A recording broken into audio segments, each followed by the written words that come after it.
Muito boa noite, meu primeiro ano querido. Meus primeiros anos, né? Porque tem o pessoal de ADM manhã, tem o pessoal de informática tarde e ADM tarde também. Essa aula é dirigida para vocês e agora a gente vai falar sobre a literatura e a relação que a literatura tem com a historiografia, com alguns estilos que marcaram épocas, algumas escolas específicas e, e aí, a partir dessa aula, eu lanço um convite para que, quando vocês pensem em literatura, pensem também a época que ela ocupa, as questões históricas também, que vão corresponder a como o autor vai ver o mundo, como é que ele vai significar as coisas, tá certo? As coisas que ele quer retratar, que ele quer expressar. Então, eu vou começar aqui apresentando a sequência de slides para facilitar o nosso raciocínio. Massa? Então, vamos nessa. Vou começar aqui compartilhando, abrindo aqui o nosso assunto do dia e vamos lá. Literatura também é uma expressão de época. Por que também? O assunto, a literatura, é uma expressão de época, isso é fato. Mas por que eu coloco também? Porque a literatura ela não é só uma expressão de época, a literatura é a expressão do próprio autor, tem aquela coisa toda da poesia, do expressar, do falar sobre política, do falar sobre amor, falar sobre o humano em geral, né? E é claro que isso vai retratar um momento histórico que ele ocupa e que as pessoas que estão lendo, que estão tendo contato diretamente com o texto literário também estão ocupando. Saindo da literatura e indo para a arte, a gente pode perceber que a arte é uma expressão de época. Literatura é arte e arte é expressão de época. A literatura nos revela como viveram e o que pensaram as pessoas em diferentes épocas e sociedades, beleza? Essa é a base do dia. Por enquanto, a gente, fazendo um recorte artístico, e não só literário, a gente observa essas três figuras aqui, ó. Uma que tem a borda vermelha, outra que tem a borda lilás e a outra que tem a borda preta. O que é que elas têm em comum? Se vocês observarem cada traço, elas vão estar falando sobre morte, bala e soldados se enfrentando, ou seja, guerra. Numa delas, a gente observa aqui um desenho que mais se aproxima daquela estética dos quadrinhos. E aí a gente começa a pensar, né? Quadrinhos é uma coisa muito nova, faz parte da minha infância, faz parte da infância de vocês, mas talvez há 100, 200 anos atrás não fazia parte da infância de quem tinha sua juventude lá, naquela época. Esse desenho aqui é de 1962, como vocês podem ver aqui nas informações. E a tradução aqui do texto em inglês está dizendo o quê? Os exaustos soldados, sem dormir por 5, 6 dias consecutivos, sempre famintos de comida decente, sofrendo com infecções de fungos tropicais, continuavam lutando. E aqui a gente vê a base do fogo, né? Uma expressividade que é uma coisa muito mais nova e lembra um pouco a propaganda, a arte impressa, a arte moderna contemporânea. Beleza. Quando a gente vai para essa figura aqui, essa gravura ou quadro preto, que tem a borda preta, a gente já percebe que tem alguns soldados com roupa de cavaleiros medievais, né? E guerreando entre si. E aí vocês percebem que, enquanto em um quadro vocês veem mais ação, o outro é mais estaticidade. E os valores também de época, né? Soldados com cada um com as suas bandeiras, mas bandeiras parecem remeter mais a reinos, ou a próprio feudos, né? E eles lutando com armas que eram comuns naquela época, certo? E já em outra, vocês podem ter aqui algumas informações sobre esse determinado quadro. Se ele tivesse sozinho, talvez não fizesse tanto sentido. Mas aqui a gente vê cabeça de boi separada, figuras geométricas mostrando horrores. Esse aqui é o famoso quadro de Guernica, pintado em 1937 por Pablo Picasso. 1937, que está em uma época próxima à Segunda Guerra Mundial.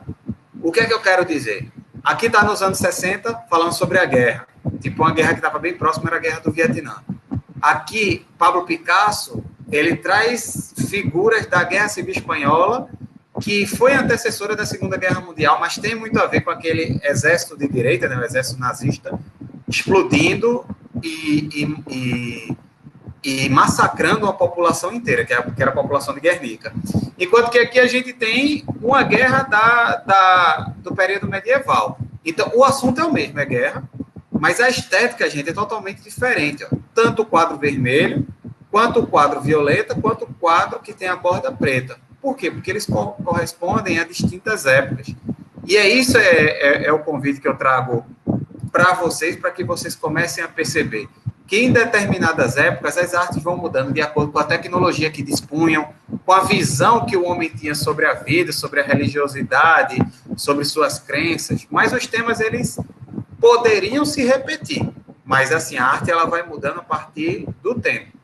E aqui eu tenho uma sequência de outros quadros, outras gravuras, quadros, por exemplo, esse aqui de 1260, mais ou menos depois de Cristo, a 1280, mais ou menos por essa época aqui, vocês têm uma figura religiosa, Madonna no trono, e vocês percebam que a estrutura estética, os traços são diferentes, já dessa Virgem das Rochas de Leonardo da Vinci, que o que é que Leonardo da Vinci vai trazer? Ele vai trazer um quadro geométrico, como é que eu posso dizer, uma estética, um valor geométrico que é totalmente diferente do anterior.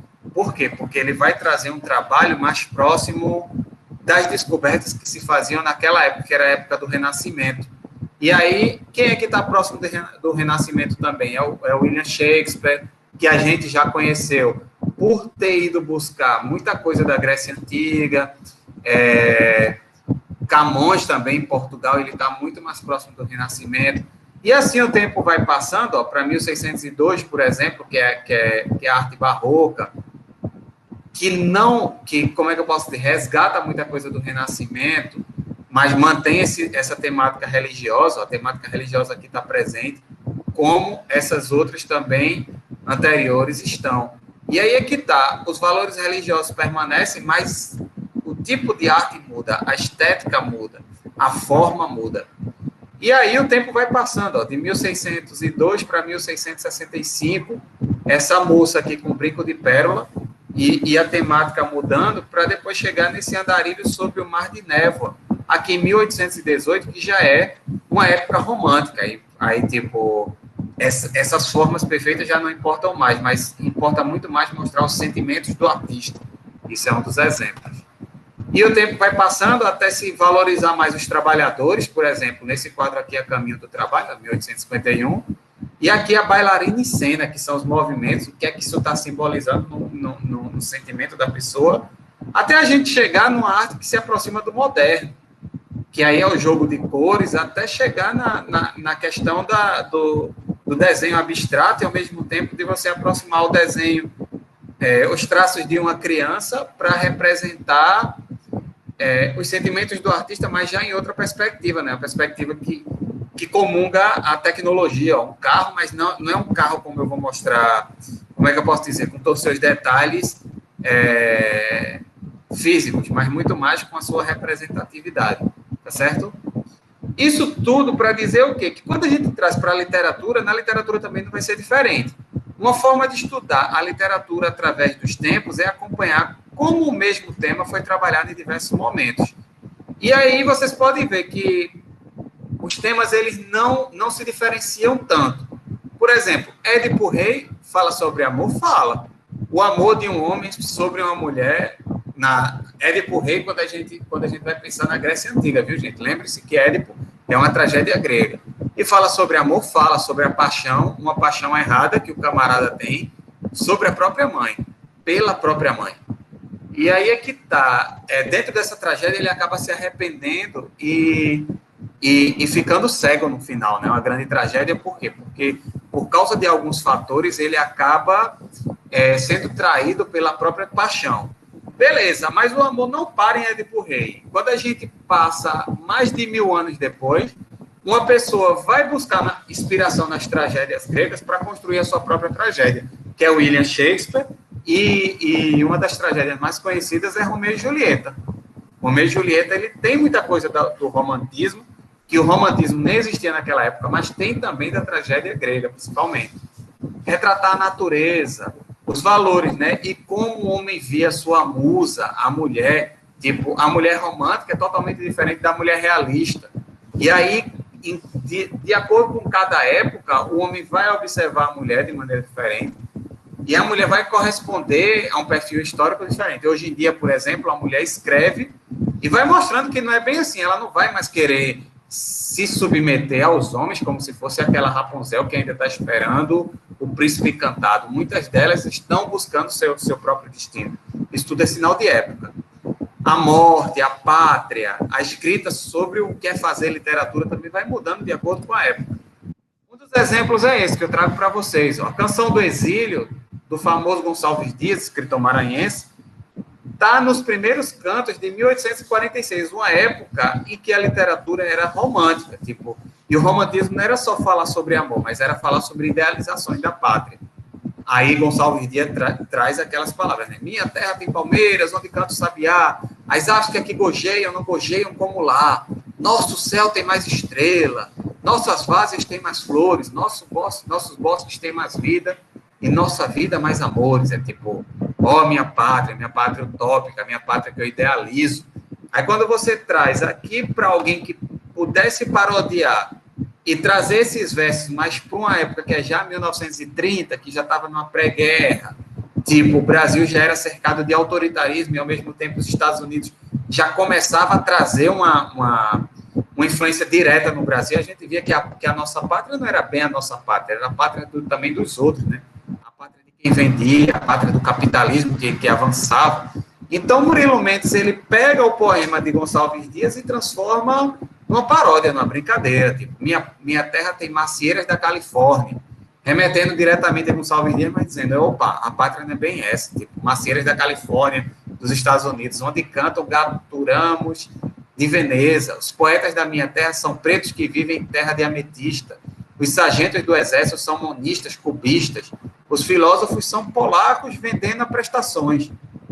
Tipo, os valores capitalistas já estão fundados aqui e essa beleza, essa natureza exuberante já não existe tanto. A gente não pode dormir com oradores e os pernilongos. Tipo, a natureza exuberante mas ela atrapalha, por exemplo, o meu sono. Então, vocês podem ver que tem um confronto de visões de vida. Em 1846, Gonçalves Dias estava querendo fazer nascer a nova pátria, uma pátria que estava semi-independente. A independência tinha sido proclamada em 1822 e Gonçalves Dias estava exaltando a pátria. Enquanto que Murilo Mendes, quase 100 anos depois, estava trazendo a visão mais crítica da pátria. Estão percebendo que a literatura também vai mudando? Essa coisa, tipo, o tema é o mesmo, a pátria é. Mas só que um traz uma visão mais crítica e o outro mais, como é que eu posso dizer? De exaltação, de ufanismo, de utopia, beleza? Então, qual é a ideia central de se estudar história conjugado com literatura, né? Os artistas revelam em suas obras um valor, um olhar, né, marcado pelo contexto em que viveram. Tipo, é muito difícil você sair da sua própria história. Tipo, então a linguagem, os valores, o que é que se espera da mulher, da pátria, muitas vezes o que é que se corresponde, mesmo a literatura sendo desafiadora, ela vai trazer como é que eu posso dizer, o homem em sua história. Então, várias obras que correspondem ao mesmo período, a um período ímpar, por exemplo, entre 1800, na primeira metade do século XIX, entre 1801 até 1850, estava ali próximo da independência do Brasil, tipo, a nação acabava de nascer, então era comum que muitos escritores falassem sobre índios, sobre a natureza exuberante. Para quê? Para tentar trazer os valores daquele país que nascia. Mas só que aí, quando o homem se desilude, né, e começa a ver que o capitalismo, a escravidão, está destruindo a sociedade, tipo, traz uma mazela muito grande. Então, muitos escritores vão falar sobre a escravidão, sobre a exploração do homem pelo homem, aí a gente tem o realismo, vocês estão entendendo? E aí, com o passar do tempo, alguns escritores vão dizer, não, vale muito mais a gente falar sobre amor, mas um amor simbólico, sobre as cores, e aí a gente tem o simbolismo, estão entendendo? Então, em cada época vocês vão ter uma escola literária, um conjunto de artistas falando sobre determinadas coisas. Valores e julgamentos diante dos temas escolhidos. E aí os valores que o artista carrega ele vem como é que é, impresso no contexto histórico que ele está inserido, tá certo? E aqui é para vocês se ligarem, tá no livro lá na página 58. A constatação de traços comuns na produção de uma mesma época identifica o estilo de época. E aí é que tá. Muitos autores falarem sobre desilusões amorosas, sobre a utopia da pátria, aí você identifica o romantismo. Muitos autores falarem sobre cair no real, sobre a realidade que massacra, sobre as sociedades capitalistas, sobre a exploração do homem pelo homem. Eita, isso aqui tem um tom mais realista. Eu vou falar sobre as grandes navegações de uma época em que há grandes descobertas e, ao mesmo tempo, eu estou recolhendo muita coisa da Grécia Antiga. Isso aí está no Renascimento. Gente, não se desespere, porque isso aqui é uma visão geral de uma coisa que está aqui, ó. Vocês têm o mapa do tempo e a gente vai estudando cada escola dessa de uma maneira mais, como é que eu posso dizer, mais detalhada e, ao mesmo tempo, mais tranquila. Hoje vai servir para dizer que a historiografia literária, a gente estudar história e literatura ao mesmo tempo, é bastante válido para que a gente perceba essas nuances, esses detalhes de história e literatura ao mesmo tempo. Um estilo de época pode ser associado a uma escola literária ou movimento literário. Tipo, quais são as escolas literárias? A gente já viu algumas, tipo, a gente está vendo a Antiguidade grega. Aí lá dentro da Antiguidade a gente vê que tinha os dramas, tinha as comédias, isso a gente já estudou. Aí beleza, vai se passando o tempo e aí a Igreja Católica toma conta de tudo da Europa. E aí os valores católicos, eles começam a se concentrar dentro da arte. Aí o que é que a gente tem no século XII? Por ali, por 1300 até mais ou menos 1500. A gente tem teocentrismo, ou seja, Deus no centro de tudo da arte. A gente tem a arte gótica, ambiente palaciano, produção oral. Por quê? Porque a arte grega fica toda guardada nos mosteiros, então não circula entre a população, até o homem recolher e dizer, opa, eu quero esses valores gregos de volta. A gente tem figuras como Shakespeare. Shakespeare está aqui, ó, no classicismo, no século XVI. Aí a gente tem o homem, o antropocentrismo, o homem como centro da arte, a arte renascentista, recuperação de modelos da antiguidade. Agora, é claro, né, a cultura europeia já como centro de tudo, o cristianismo, é claro que vai estar presente aí, mas de uma maneira, como é que eu posso dizer, diferente do trovadorismo. E aí depois a gente tem o barroco, que está ligado à Igreja Católica, aos valores cristãos daquela época, a tensão e angústia, a instabilidade, o neoclassicismo. Então, vocês observem, dêem uma pausa, ou então observem depois esse material e vejam a característica geral de cada escola dessa e a época em que aconteceram, tá certo? Para a gente ficar na cabeça de que a arte foi mudando a partir do tempo até chegar na nossa época aqui, ó, século XX para o século XXI, e a gente tem a nossa arte contemporânea, tipo, que já é diferente, com muita tecnologia, e a gente pode ver nos filmes, né? E, ao mesmo tempo, a mistura e revisitando muitas vezes essas aqui, ó. Porque essas aqui, elas continuam visitando a gente. Há 2 semanas a gente leu Shakespeare, que está aqui, ó, no classicismo. Beleza? Existem e seguirão existindo retomadas e recorrências de temas passados e diálogos entre autores. Tipo, Shakespeare não morreu, ele está presente. Chamamos isso de tradição. Mas é claro que existe a nossa época, existe a nossa tendência também, e o legal é a gente entender onde cada coisa aconteceu, assim. Qual é em que momento cada perfil artístico está inserido na história da humanidade. Beleza? Esse foi o nosso objetivo, essa foi a aula de hoje. Espero ter contribuído com essa reflexão, né? E aí, quando a gente tiver a nossa aula viva, a gente pode conversar um pouco sobre isso para fechar algumas lacunas e exemplificar mais, tá certo? Deixa um beijo, até a próxima aula.